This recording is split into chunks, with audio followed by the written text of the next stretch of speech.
El Acta Única de Helsinki supone, retiro una vez más, primero un acuerdo, un tratado de paz que pone punto y final a la Guerra Fría. Segundo, se consagran los derechos humanos como, digamos, el test de normalización en el mundo aquel. Los soviéticos, y hay que recordar que el firmante en nombre de los soviéticos en aquel momento era Leónidas Brezhnev, es decir, la quintesencia del comunismo clásico, firma que efectivamente se pueda hablar de los derechos humanos en la Unión Soviética o en los países del telón de acero.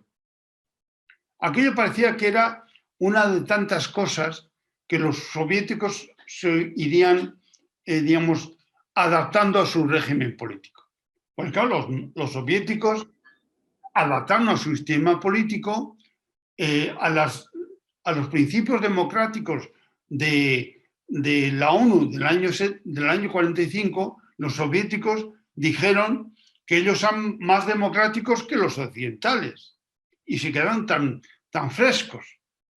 Y ellos pensaban que iba a hacer lo mismo, que con los derechos humanos pues lo adaptarían a su ideología.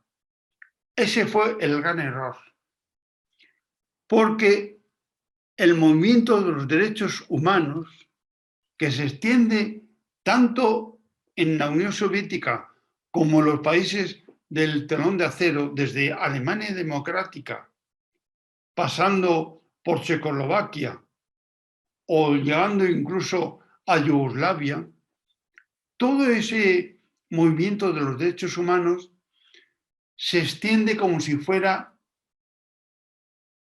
hongos después de una lluvia. Y eso es lo que explica el movimiento de los derechos humanos, que convierten en sacrosantos en Checoslovaquia, en muchos sitios. Eso explica cómo es posible una cosa que a veces nos preguntamos y nos parece normal.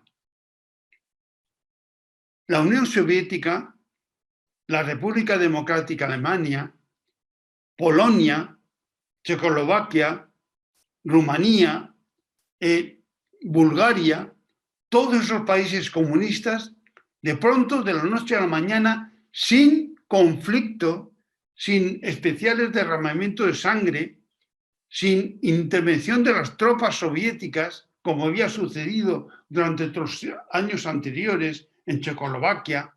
Hay que recordar la entrada de los tanques en Praga o en la República Democrática. Es porque había una sociedad que cobró conciencia de su poder, porque consideraban que ellos tenían derechos como individuos. De tal manera que los derechos humanos se convirtieron en la gran palanca de las transformaciones. Bien, a este respecto, tengo que decir una cosa muy significativa, y es que la Constitución española del año 1978 tiene un artículo, en un lugar privilegiado de la Constitución, el artículo 10.2 de la Constitución, que dice que todas las normas que se aprueban en España tendrán que estar adaptadas a la Declaración de los Derechos Humanos del año 48. De manera que nosotros, españoles, somos los primeros que hemos incrustado en nuestra Constitución una norma internacional como es la Declaración Universal de los Derechos Humanos de 1948. Y con este esquema me permite explicarles en 5 minutos cómo fue la transición. Primero, teníamos un contexto mundial en el que efectivamente avanzar hacia la democracia está bien visto. Lo acabo de señalar con el tema de los derechos humanos, etc. Es evidente que Europa está a favor de que España tuviera éxito en su transición. ¿Y qué pasó? Pues pasó que así como al entierro de Franco vino Pinochet y Imelda Marcos, es decir, dos caracteres típicos de lo más antiguo y reaccionario del mundo, a la proclamación del rey, unos días después, estuvieron presentes el presidente de Francia, Giscard d'Estaing, el presidente de Alemania, Walter Scheel, el rey consorte de Gran Bretaña, Felipe de Edimburgo, y el vicepresidente de los Estados Unidos, Nelson Rockefeller. Juan Carlos se había dado cuenta perfectamente de que la única manera de que sobreviva una democracia en España, la única manera de que sobreviva la monarquía en España era convertir la monarquía en el instrumento para entrar en Europa. ¿Y eso qué supuso? Supuso que el rey apoyó, sin poner ninguna condición, a los que hicimos la Constitución. Cuando empezamos a hacer la Constitución, el rey Juan Carlos tenía los mismos poderes que Franco. Un año después, con la Constitución aprobada, el rey no tenía ningún poder. Se había convertido en un rey parlamentario, que lo único que tenía era autoridad, pero no tenía ningún poder. Todos los actos del rey en España están siendo refrendados, el refrendo es fundamental en nuestro sistema político, por el gobierno. Por lo tanto, teníamos un rey a favor de la democracia. Segundo, la democracia tenía que ser europea y estamos ya embalados para entrar en aquel momento el mercado común. Tercer elemento fundamental, era necesario hacer unos ajustes económicos, pero no un cambio de régimen económico. De ahí los pactos de la Moncloa, que son previos a la Constitución. Y por último, la Constitución. La Constitución, y con esto termino, se hace a través de un sistema de acuerdos. Ese sistema de acuerdos se ha venido a calificar como el consenso. El consenso es un concepto que tiene una larga historia, podríamos hablar de ello en su momento, pero que efectivamente es la aportación más importante de España al constitucionalismo moderno desde el siglo XIX, cuando en la Corte de Cádiz España inventó el concepto de liberal. La Constitución de 1812 de España se llamó la Constitución Liberal y el concepto de liberal se hace tan popular a partir de ese momento como después, 2 siglos después, se hace popular en todo el mundo, en todos los sistemas de filosofía política, el concepto de consenso. El consenso... Profesor Juanjo, tenemos aproximadamente 5 minutitos más para ir continuando con las 5 o 10 minutitos más. Muy bien. Gracias. Y finalmente hay un tercer elemento que tiene cierto interés, y con esto termino. Hubo acuerdos económicos, acuerdos políticos, el consenso. El consenso es un sistema de acuerdos para resolver comúnmente los grandes problemas del Estado.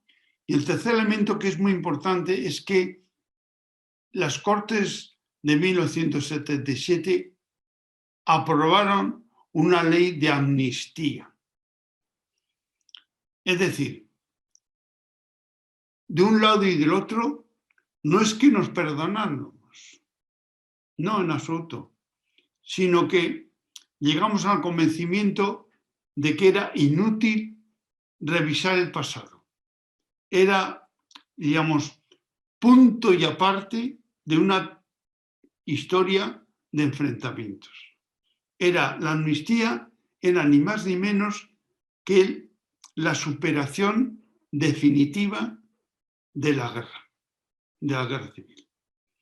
Y en términos generales me detengo aquí para contestar a cualquiera de vosotros que os interese alguna precisión. Me tenéis a vuestra disposición. Muchas gracias.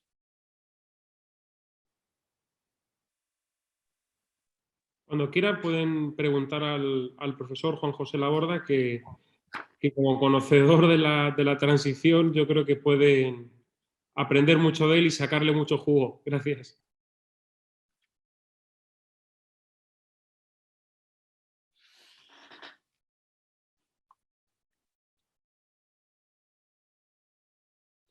Yo aprovecho, si nadie se anima, a comentarle o a preguntarle cómo fue la experiencia a la hora de jugar con los distintos equilibrios en juego. Y porque realmente es fácil, entre comillas, hablar de consenso o de alcanzar acuerdos políticos, pero debe de ser muy complicado buscar fórmulas o caminos comunes cuando se arrastran, ¿no?, muchas heridas abiertas, tanto por la guerra como por la dictadura.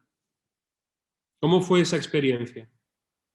Bueno, esa experiencia salió sola, porque en realidad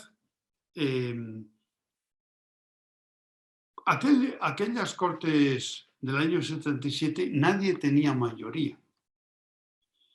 Bueno, en realidad, si Suárez llega a pactar con Fraga, hubiera tenido mayoría absoluta. Pero Suárez no quiso pactar solo con la Alianza Popular, con Fraga y Iribarne. Sabía que era fundamental incorporar al acuerdo aquella parte de los españoles que se habían significado con el Congreso Europeo de Múnich como europeístas. ¿Quiénes eran estos? Por una parte, los socialistas, que eran el principal partido de la oposición, los comunistas, que finalmente se adaptaron también al europeísmo, y los pequeños partidos regionales o nacionalistas, que todos ellos estaban caracterizados por un cierto europeísmo en aquel momento. Adolfo Suárez vio claro que para que tuviera éxito en la transición era necesario que esa otra parte se incorporara. Y luego yo puedo contar mi experiencia personal. Antes he señalado que yo era el senador más joven, pero yo entonces ya era profesor, había leído mucho, había tenido mi experiencia política de lucha contra el franquismo. Bueno, en aquel momento yo era una persona, podríamos decirlo, bastante radical en muchas cosas. ¿Pero qué es lo que sucedió? Pues que de pronto llegamos a aquel Parlamento y nos encontramos vivitos y coleando líderes de la Segunda República. Por ejemplo, don José Prat, que había sido el segundo de la presidencia del gobierno de don Juan Negrín, exiliado después en América. Ramón Rubial, presidente del Partido Socialista, 20 años en las prisiones de Franco. Había sido el líder de la revolución en Vizcaya del año 34. Estas personas, que efectivamente habían sido radicales, habían defendido incluso durante la guerra las posiciones en aquel momento de sus respectivos partidos, nos vieron a nosotros los jóvenes, nos dijeron: esta es mi experiencia, hay que conquistar la libertad y hay que conquistarla desde un punto de vista de que exista algo así como un Estado de Derecho. Es decir, no vale con gritar libertad, sino que debemos conseguir que los derechos individuales, los derechos humanos, en pocas palabras, queden declarados en la propia Constitución, queden garantizados por el derecho. Y a la postre, el gran consenso, ¿en qué se basa? Se basa en que la democracia ya no es un paso previo para otro sistema político. La democracia es un objetivo en sí mismo. No, la democracia no es como en la Segunda República, que unos querían con la democracia para llegar al socialismo, otros para llegar al fascismo y otros para llegar al comunismo. No. La Constitución del 78 es la expresión de que en sí mismo implica un objetivo en sí mismo. Y ese espíritu se produce en el año 78.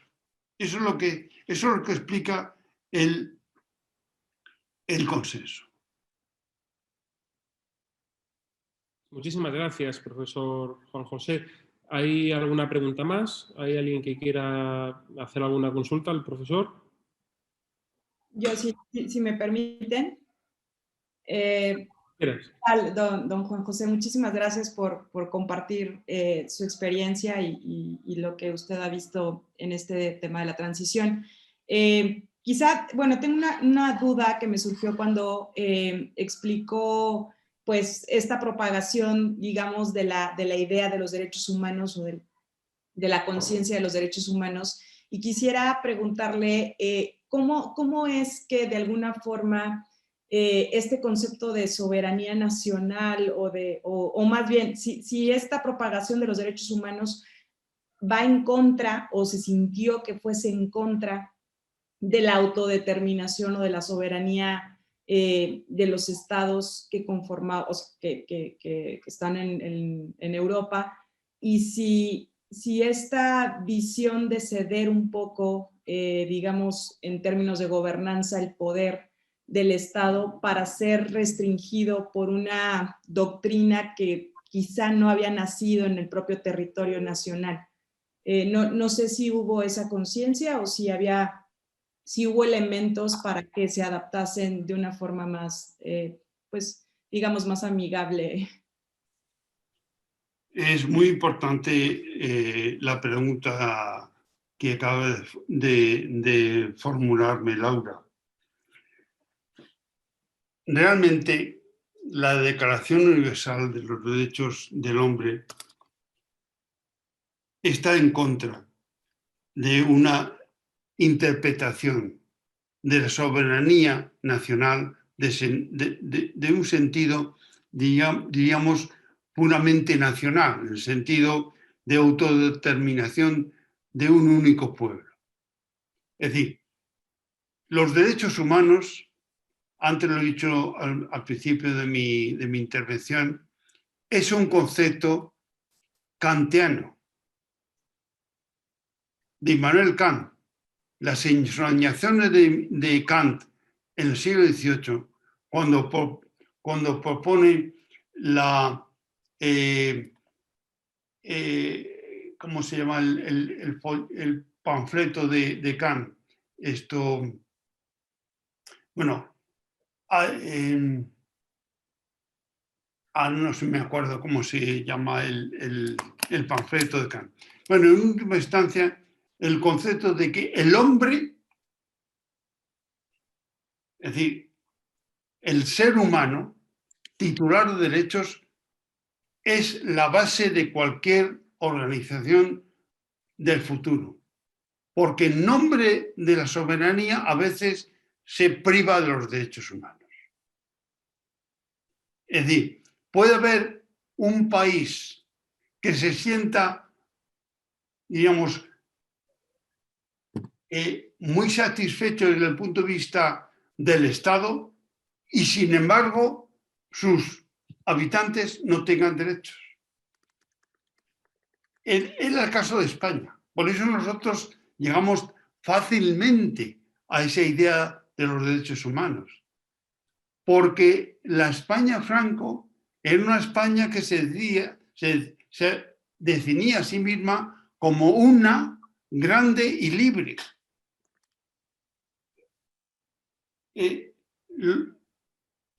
La terminología que iba acompañada en todas partes era una grande y libre. España.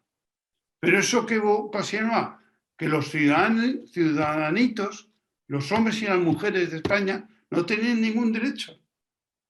Por lo tanto, la prioridad del concepto nuevo que se crea a partir de 1975 es que cualquier forma de Estado tiene que contemplar los derechos individuales consagrados.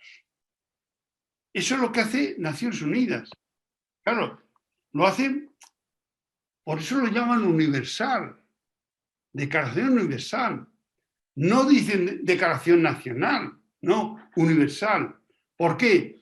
Porque cualquier ser humano es igual ante la ley, sea blanco, negro, asiático, crea una religión o no crea ninguna, etc. Es decir, es una elevación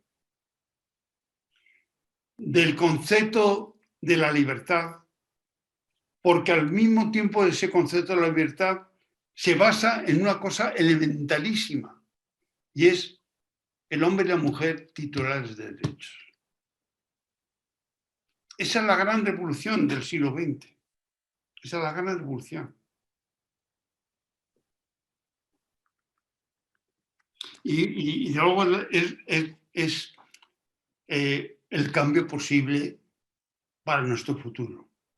Porque cada vez más, hoy en día, con la globalización, cuando las decisiones económicas son adoptadas por una minoría que no sabemos dónde está, que es una minoría de gente súper rica, que decide el destino de los países, que mueven los intereses económicos, que deciden si subo o baja las bolsas. Esa minoría, en el fondo, es una nobleza.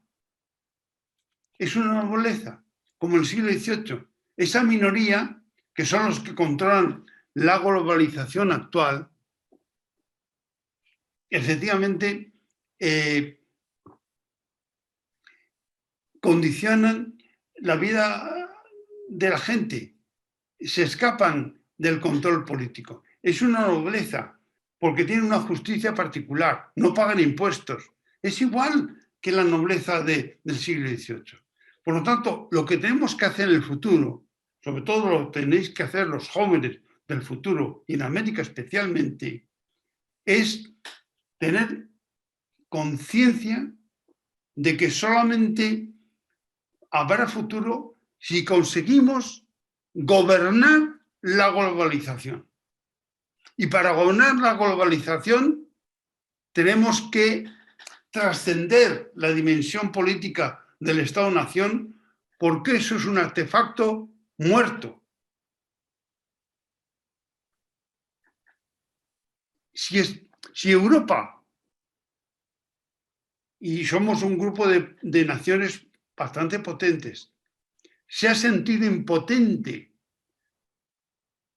ante una compañía de fabricación de vacunas, porque tienen poder suficiente para ignorar